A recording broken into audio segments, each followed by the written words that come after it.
दोस्तों स्वागत है एक और नई वीडियो में। इस वीडियो में हम आपको बताएंगे एमपी बोर्ड अर्धवार्षिक परीक्षा क्लास 12th इकोनॉमिक्स के बहुत ही इंपॉर्टेंट क्वेश्चन और उसके आंसर इस वीडियो में आपको बता दें। अगर आप इसकी PDF भी डाउनलोड करना चाहते हैं, आप गूगल पर सर्च करें upboard.live, तो आप उसके यहाँ से PDF डाउनलोड कर पाएंगे। ओके, तो चलिए वीडियो को स्टार्ट करते हैं। अगर चैनल पर पहली बार आए चैनल को सब्सक्राइब जरूर कर दें, साथ ही बेल आइकन को ऑन कर लें, जिससे अगली वीडियो नोटिफिकेशन सबसे पहले आपके पास पहुंच सके। तो प्रश्न पहला दिया गया है, सही विकल्प चुनकर लिखिए। प्रश्न है, भारतीय अर्थव्यवस्था है क्या है? केंद्रीकृत योजनाबद्ध अर्थव्यवस्था, बाजार अर्थव्यवस्था, मिश्रित अर्थव्यवस्था, इनमें से कोई नहीं।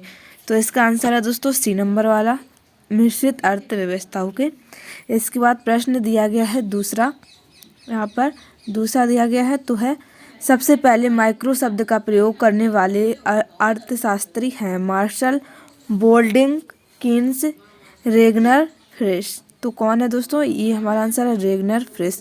तो सभी आंसर अपनी कॉपी में जरूर नोट कर लें।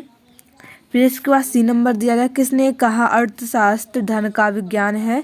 प्रो रॉबिन्स ने, प्रो जी के महाता ने। तो इस प्रकार से आपको ये कर लेना है।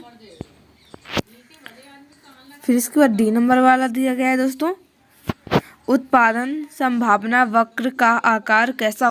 मैं बताऊंगी एक न्यू ऐप के बारे में जो स्टूडेंट में काफ़ी पॉपुलर होती जा रही है। चाहे कोई क्वेश्चन हो या कोई कंसेप्ट समझ में ना आए, बोर्ड्स हो या जी नीट, पढ़ाई में कोई भी दिक्कत आ रही है, उसका सोल्यूशन फैलो ऐप अपने डाउट को किसी भी टाइम क्लियर करें इन दिस 3 स्टेप। सबसे पहले इस ऐप को प्ले स्टोर या ऐप स्टोर से डाउनलोड कर लें, अपने फ़ोन नंबर में ईजिली साइन अप करें और क्वेश्चन का पिक्चर लें और उसे टाइप करके सबमिट करें। और फैलो ऐप को 16 सेकेंड में इंडिया के टॉप एक्सपर्ट से लाइव कॉल कर कनेक्ट कर देगा। जो guys in that simple have any question just ask fellow. अगर आप मेरा कोड यूज करेंगे तो 10% डिस्काउंट आपको मिल जाएगा। कोड आपको स्क्रीन पर दिया गया है, RSP001 है। लिंक वीडियो के डिस्क्रिप्शन में दी गई है। कैसा होता है?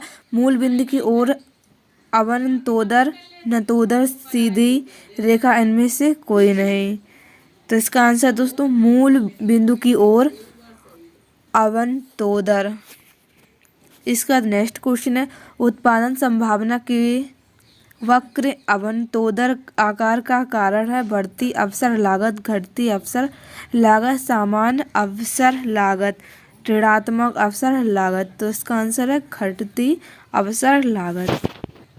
फिर इसका नेक्स्ट क्वेश्चन दिया गया, संसाधनों के पूर्ण उपयोग वाला बिंदु उत्पादन संभावना वक्र के किस ओर पाया जाता है? बाईं ओर, दाईं ओर, अंदर की ओर, ऊपर। तो इसका आंसर दोस्तों ऊपर की ओर। ओके, फिर इसके बाद दूसरा क्वेश्चन है, रिक्त स्थानों की पूर्ति कीजिए।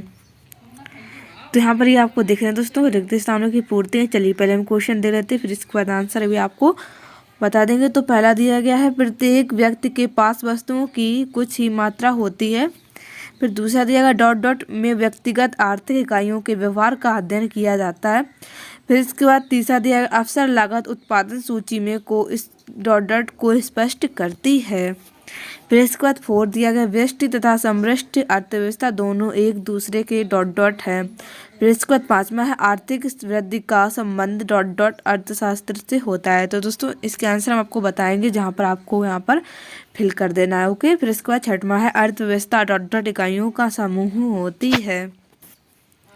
7वां दिया गया, मिश्रित अर्थव्यवस्था डॉट डॉट और को मिलाकर बनती है। 8वां दिया गया है, उत्पादित वे वस्तुएं अथवा सेवाएं जो अन्य वस्तुओं अथवा सेवाओं के उत्पादन में काम आती हैं डॉट डॉट वस्तु कहलाती हैं।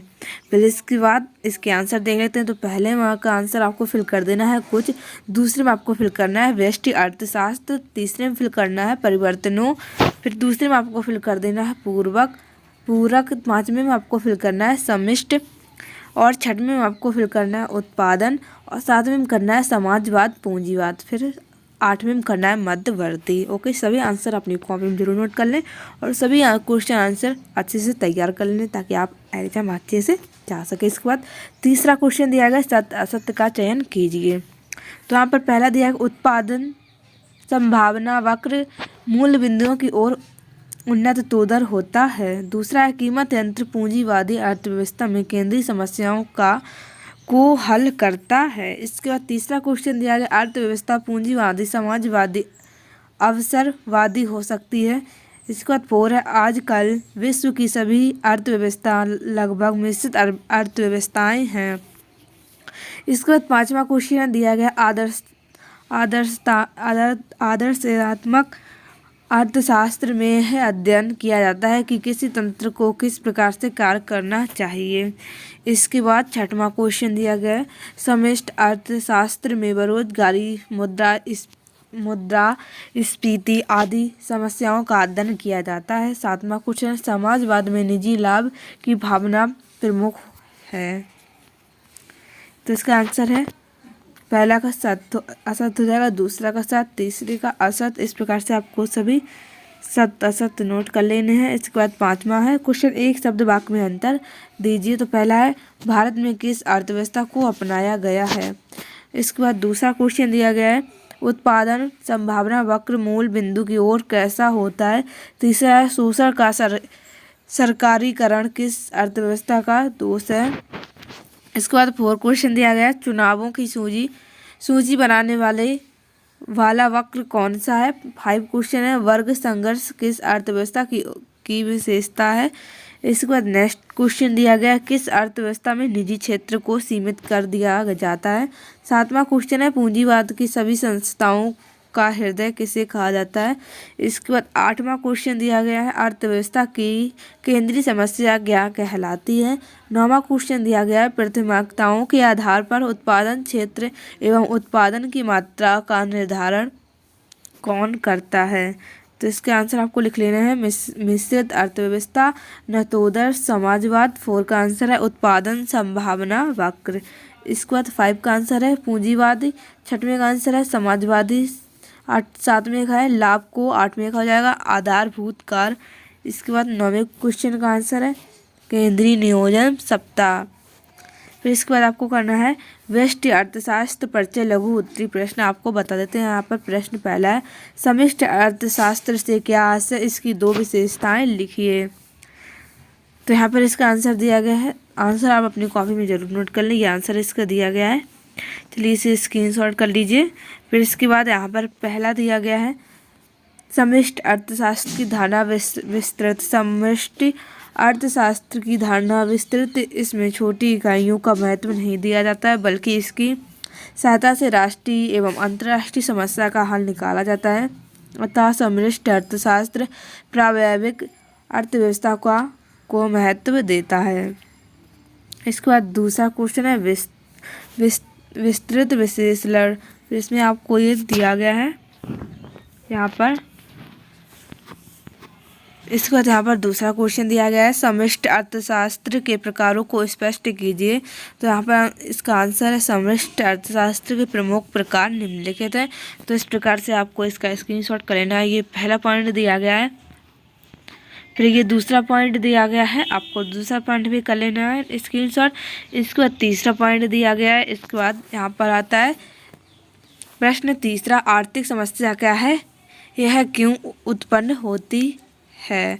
तो इसका आंसर है, अर्थव्यवस्था की आर्थिक समस्याओं को संबंध आवंटन की समस्या से है। तो आपको इसका भी स्क्रीनशॉट कर लेना है। प्रश्न तीसरा दिया गया है, ये भी प्रश्न तीसरा का आंसर है, तो इसे जल्दी से स्क्रीनशॉट कर लें। फिर इसके बाद यहाँ पर दिया गया है प्रश्न 4, दुर्लभता की केंद्रीय समस्याओं की जनती है, स्पष्ट कीजिए। तो उत्तर यह कथन अक्षरता सही के साधनों की दुर्बलता है, परंतु इन दुर्बलता संस्थानों की किनका का चयन किया जाए यह समस्या जन्म लेती है। तो आपको इसका भी आंसर नोट कर लेना है, जल्दी से इसकी भी स्क्रीनशॉट कर लें। इसके बाद प्रश्न 5वां दिया गया, सकारात्मक आर्थिक विश्लेषण क्या है, समझाइए। तो इसका भी आंसर आपको ये दिया गया दोस्तों, इसका भी आप स्क्रीनशॉट कर लें। फिर इसके बाद प्रश्न 5वां दिया गया है, 5वां प्रश्न है, सकारात्मक आर्थिक विश्लेषण क्या है, इससे भी आप स्क्रीनशॉट कर लें। 6वां क्वेश्चन दिया गया, आदर्शात्मक आर्थिक विश्लेषण से आप क्या समझते हैं, उत्तर दिया गया है। चलिए इसे इसके आंसर को भी स्क्रीनशॉट कर लें और अपनी कॉपी में भी नोट कर लें। फिर इसके बाद 7वां है उत्पादन समस्या के वक्र की समानताएं लिखिए। इसमें भी आपको मिल जाएगा। उत्पादन समस्या की प्रमुख मान्यताएं निम्न प्रकार है। तो पहला पॉइंट दिया गया है, दूसरा पॉइंट दिया गया है, 5 पॉइंट में यह इसका आंसर आपको मिल जाएगा। इसके बाद 8वां क्वेश्चन दिया गया है, अर्थव्यवस्था की उत्पादन संभावनाओं से आपका क्या अभिप्राय है। चलिए इसको भी आप स्क्रीनशॉट कर लें, इसकी भी आंसर को। फिर इसके बाद प्रश्न 9वां दिया गया है, सीमांत उत्पादन संभावना किसे कहते हैं। उत्तर आपको ये बताना है। चलिए इसे भी देख लें। फिर इसके बाद प्रश्न 10वां दिया गया है, 10वां, किसी विद्यालय में कार्यरत शिक्षक विश्वविद्यालय से डॉक्टर ऑफ फिलॉसफी की उपाधि प्राप्त करने के लिए 2 वर्षों के अध्ययन अवकाश पर जाता है। उस शिक्षक की मासिक आय 65,200 है। तो आपको ये कर लेना है। तो इसका आंसर आपको इसी वीडियो में मिल जाएगा। ये देखिए दोस्तों, ये आंसर लिखा हुआ है। तो फ्रेंड्स मिलते हैं नेक्स्ट वीडियो के साथ। वीडियो देखने के लिए धन्यवाद। Thanks for watching video. सभी का स्क्रीनशॉट कर लें। आप टेलीग्राम को भी ज्वाइन कर लें। टेलीग्राम की लिंक आपको डिस्क्रिप्शन में मिल जाएगी। तो मिलते हैं नेक्स्ट वीडियो के साथ। वीडियो देखने के लिए धन्यवाद।